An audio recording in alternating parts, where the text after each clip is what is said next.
Comment faire un dégradé, partie 2.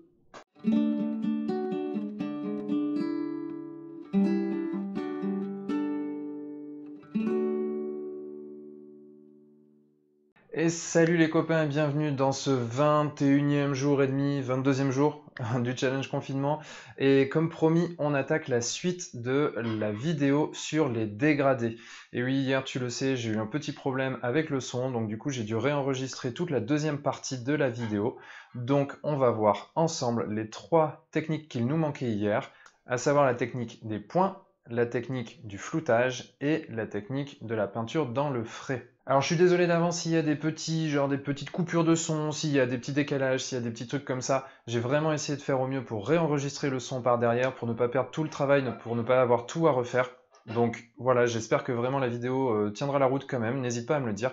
Peut-être que par la suite j'en referai une complète, une sans bug, tout ça sur les dégradés, mais au moins ça vous permet déjà d'avoir une première approche sur les 3 techniques suivantes, les 3 techniques qu'on a vues hier, puis celle aujourd'hui. Donc voilà, j'espère que tu vas y apprendre plein de choses. On est parti tout de suite. Technique 4, la technique des points, des pointillés, du pointillisme, des points. Alors pour cette technique, là on va repartir sur une méthode plus, on va dire, couche par couche. Par contre, on va faire les transitions, pardon, je mets couche par couche, donc la toute première ici, et on va faire les transitions en venant donner de la texture, en venant de mettre des petits points comme ça, qui vont du coup flouter les transitions. C'est une technique qui est hyper intéressante, notamment quand on veut peindre des matériaux qui sont texturés, comme par exemple le cuir. Le cuir, c'est quelque chose qui est pas tout lisse. On aime bien lui donner des taches, de l'usure, du vieillissement. Donc du coup, c'est hyper intéressant de fonctionner comme ça. Donc là, comment ça se passe? Je vais reprendre ma couleur intermédiaire. Et je vais faire une couche de base.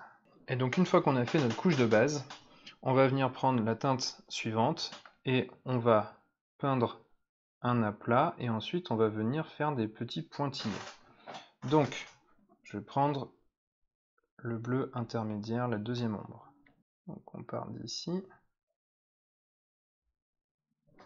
Voilà, cette ombre on va la faire remonter jusqu'ici.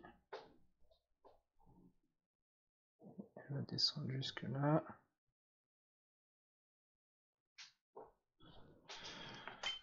Puis ensuite, on va prendre la teinte, pas diluée, on va l'essuyer un petit peu, il faut que ça soit pas comme un brossage à sec, mais il ne faut pas non plus que ça soit trop liquide. Et on va venir tapoter comme ça, en faisant des pointillés assez aléatoires. Et on reprend la teinte précédente et on va faire la même chose, mais dans l'autre sens. Ensuite, on passe à la teinte la plus sombre. On vient poser à l'endroit de l'ombre max. Et de la même manière, on vient faire des petits pointillés. Pour les éclaircissements, c'est pareil. Donc là, je vais reprendre mon éclairci intermédiaire, poser ici. Et on va faire des pointillés. Et on vient faire la même chose avec l'éclairci max. Puis on vient faire des pointillés. Alors là ici, sur cette partie-là, c'est un petit peu violent, donc on peut, comme tout à l'heure, prendre une couleur intermédiaire pour venir adoucir la transition. Et voilà ce que ça donne. Donc là, on est sur quelque chose de plus texturé. On est sur quelque chose, encore une fois, qui conviendra davantage à du cuir ou des matériaux voilà, qui ont besoin de texture. Si je reprends un exemple concret avec le buste des Gilons que j'ai fait ici, c'est cette méthode que j'ai employée pour faire le cuir, qui est ici. Cette partie-là et la partie là sous l'épaule. Donc ça donne des résultats qui sont, voilà, encore une fois texturés, qui sont hyper intéressants, je trouve. parce que tous les matériaux ne sont pas complètement lisses, donc ce type de matériau s'y prête particulièrement. Technique 5, la technique du floutage. Alors pour la technique du floutage, en fait, on va commencer par la technique des couches. Donc on va faire exactement la même chose, on va repeindre couche par couche avec les transitions un petit peu brutales, et c'est seulement après qu'on va venir flouter les transitions grâce à une succession de glacis. Alors voici ce qu'on obtient une fois qu'on a passé les différentes couches. On a bien la couche la plus sombre avec une démarcation sur l'ombre, la deuxième ombre, puis la démarcation avec la couleur, on va dire, intermédiaire, et enfin la démarcation avec la couleur la plus claire. Donc pour appliquer la technique du floutage, pour venir lisser les transitions, on va venir positionner des glacis des différentes teintes au niveau des intersections, au niveau des limites des différentes couches.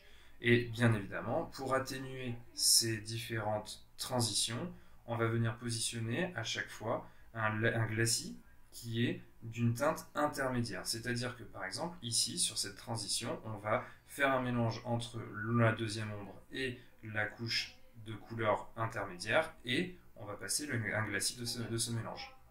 De la même manière, on va venir faire, par exemple ici, le glacis de la couche la plus sombre vers la couche ombre intermédiaire. Donc là, on va faire un mélange de ces deux ombres et on va bien diluer sa couleur, bien diluer sa peinture pour avoir un glacis. On va ensuite, bien évidemment, charger le pinceau, le décharger, puis venir passer sur la transition de manière à venir la lisser. Donc quand je dis la lisser, c'est venir l'atténuer. Étant donné que le glacis est d'une teinte intermédiaire entre les deux, et qu'en plus on va venir redresser, rabattre un petit peu les pigments vers le centre, donc vers la limite de cette démarcation, on va venir lisser la démarcation entre les deux teintes.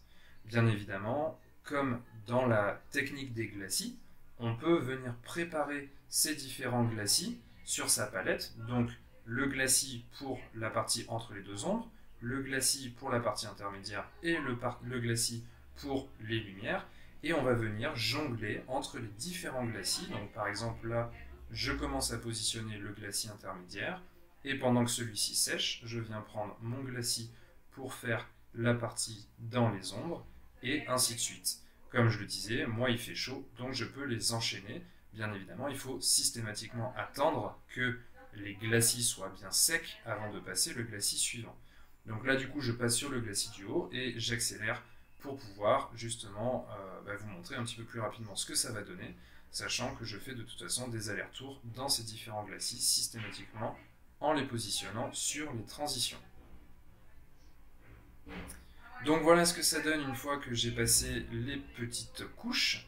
Donc sur la partie du haut, ça a été assez simple de le flouter puisque les teintes sont assez proches. De la même manière dans la partie du bas.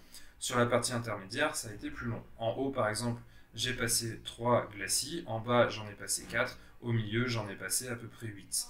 Et on voit quand même encore un petit peu la démarcation, mais malgré tout, on a une transition, on a un dégradé global qui tient la route. Et d'ailleurs, quand on compare aux autres techniques, on voit bien que le dégradé est plus fluide. Alors certes, il y a encore la petite démarcation au centre, on pourrait revenir repasser d'autres glacis pour venir à nouveau atténuer cette zone, mais en l'occurrence sur le reste, toutes les transitions sont bien plus soft, bien plus lisses, et donc c'est une technique que j'apprécie pour ça. Et la dernière méthode, la numéro 6, c'est la peinture dans le frais. Et donc pour cette méthode, dans la peinture dans le frais, c'est celle que je maîtrise le moins. C'est celle que j'utilise le moins souvent. C'est par contre celle que je considère comme étant la plus complexe, mais aussi peut-être la plus intéressante, puisqu'elle a vraiment un potentiel énorme en termes d'efficacité par rapport au temps que ça prend. Là, typiquement, avant la vidéo, vous vous doutez bien que comme c'est une méthode que je maîtrise pas trop, je me suis entraîné. Donc on voit ce que ça donne ici, et là on voit qu'on a vraiment des transitions qui sont hyper bonnes, qui sont hyper propres, hyper lisses. Je trouve le dégradé vraiment au top, et moins de temps est utile pour arriver à ce type de résultat. Là j'ai rajouté des linings blancs pour ajouter un petit peu plus de détails, mais le bleu en lui-même a vraiment des transitions très intéressantes. Alors, comment se passe cette technique? Là, pour le coup, on va être sur une peinture qui sera plutôt diluée, mais pas non plus comme un lavis ou comme un glacis. On est vraiment sur une peinture qui doit être couvrante en quelques passages. Donc, on va pas non plus prendre la peinture en sortie de pot parce qu'il faut qu'elle soit assez humide pour pouvoir ne pas sécher tout de suite, mais on va pas trop la diluer pour qu'elle se tienne et qu'elle soit couvrante parce qu'encore une fois, il faut vraiment que ça couvre en un ou deux passages, pas plus. Concrètement, comment ça se passe? On vient prendre sa peinture, donc comme je le dis, qui est additionnée d'un petit peu d'eau, et on va venir poser ça donc sur les parties qu'on souhaite. Là, en l'occurrence, je pose mon ombre la plus forte. Et en fait, on ne va pas prendre de transition entre les teintes.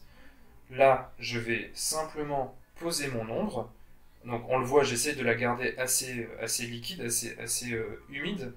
Mais tout de suite, on n'attend pas que la peinture sèche. On va venir prendre la teinte la plus claire et on va venir l'appliquer à l'opposé de cette ombre principale.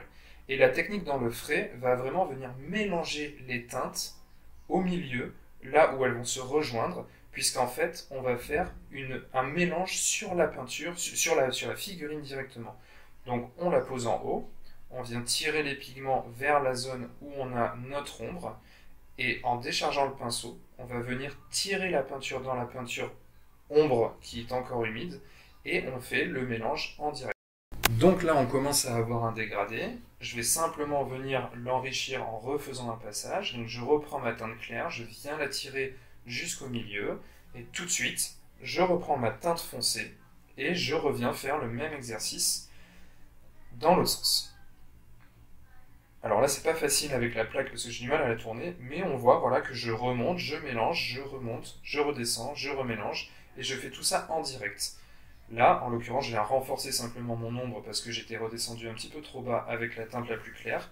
Et voilà, en deux passages, le dégradé qu'on obtient. Et là, je vais juste sécher et on va voir ce que ça donne. Donc là, j'ai pas touché, j'ai juste séché et on voit que le dégradé commence vraiment à bien se dessiner. Je suis remonté un petit peu loin avec mon ombre dans l'éclaircie sur le dernier passage, mais il est toujours possible de retoucher en reprenant un peu de teinte claire.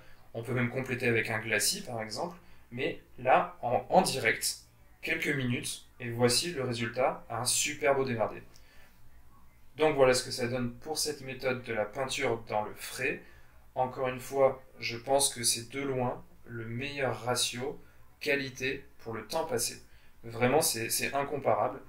Par contre, encore une fois, je ne la maîtrise pas à fond. C'est pour ça que j'ai pas un dégradé parfait, mais c'est vraiment quelque chose à travailler. Sur les autres méthodes, la couche par couche prend beaucoup moins de temps, mais par contre, si on veut venir flouter les transitions, eh ben forcément, ça prend tout de suite plus de temps. Les autres également, par exemple, le lavis peut prendre du temps, mais et surtout avec un rendu qui est moins propre. Le glacis, lui, va prendre plus de temps pour un rendu similaire. Donc on voit bien que toutes ces autres techniques sont très bonnes et elles ont leurs avantages, mais en termes de rapport qualité-temps passé, la peinture dans le frais est vraiment incroyable. Alors maintenant, chacun va avoir ses méthodes préférées, chaque peintre est différent, donc je vous invite quand même à les tester pour vous-même, pour savoir quelle est la méthode qui va vous convenir le plus. Moi, il y a des méthodes qui ne me plaisent pas, il y en a qui me plaisent plus, ça sera peut-être différent pour toi, donc vraiment, il faut tester, il faut essayer, mais en gros, voici les 6 méthodes que je voulais te présenter, donc les 3 sur cette vidéo, puis les 3 sur la vidéo précédente. Et j'espère que du coup tu trouveras celle qui te convient le plus dans toutes celles-ci. Alors ce qu'il faut bien prendre en compte également, c'est que ces techniques ne sont pas uniquement applicables l'une sans l'autre. On peut très bien utiliser deux techniques en même temps, et c'est même d'ailleurs ce qu'on fait généralement sans même s'en rendre compte. Mais là par exemple, comme je le disais, sur la technique des couches par couche par exemple, on va commencer par faire des couches, puis ensuite on va faire des glacis, on va peut-être même renforcer avec des lavis. De la même manière sur la technique dans le frais, si on est remonté un petit peu trop loin avec une teinte, on va peut-être venir atténuer en passant encore une fois des glacis. Donc tout ça sont des techniques qui vont être complémentaires l'une à l'autre et il ne faut pas se limiter à une et une seule. Et voilà, c'est fini pour cette vidéo, cette seconde vidéo du coup sur comment réussir un dégradé. Je suis désolé de la tournure que ça a pris, voilà, j'ai dû réenregistrer le son, j'ai dû reprendre des rushs pour pouvoir finir le montage. Enfin bref, ça a été génial, ça a été un petit régal, mais voilà, on y est. Donc j'espère que tu auras appris des choses sur les dégradés, j'espère que tu arriveras à maîtriser l'ensemble de ces dégradés. N'hésite pas à t'entraîner vraiment, il y en a qui valent vraiment le coup. Comme d'habitude, si tu as aimé la vidéo, eh ben, partage-la, abonne-toi à la chaîne, active la petite cloche parce que c'est important si tu veux pas louper les vidéos. Et puis, bien évidemment, je te souhaite une très bonne soirée. N'oublie pas de mettre tes couleurs dans ta vie.